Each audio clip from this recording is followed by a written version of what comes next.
It is in receiving God that you understand how to love, right? And so when you end a relationship, it doesn't mean that you stop loving that person. You just transfer the energy into a more manageable way of dealing with the love that you have for that person. You see? And so when people break up and they begin to hate that person and they begin to truly not love them anymore, then you have to question if it ever was really love. Now, you can love someone and dislike someone. See, love is a energy that you always want to be able to cultivate, because that is the love that you give yourself and that you give to others. It's how you experience people.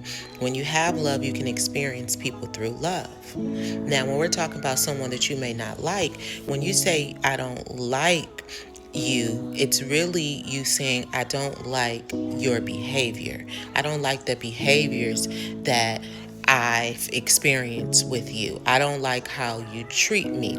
When a person chooses to do something, this becomes a behavior. How they act is a representation of their behavior, how they behave, how you who you are, and how you choose to be, how you choose to behave, your actions, right?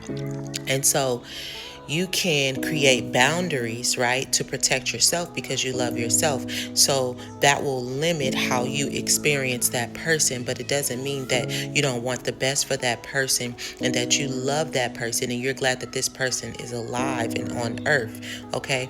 Because that is love. And it is another aspect of it about pain.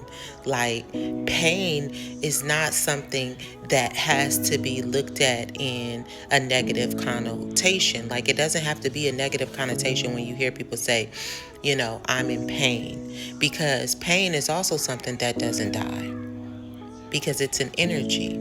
Pain is one of those things that has to be managed as well.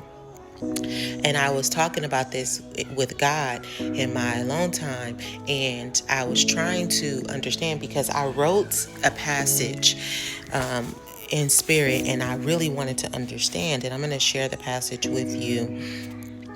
It says, when you give space to understand the truth of the energy, you're able to forgive the expectation of the reality that this energy is something controllable through prayer with self and spirit. So the sentence before that says,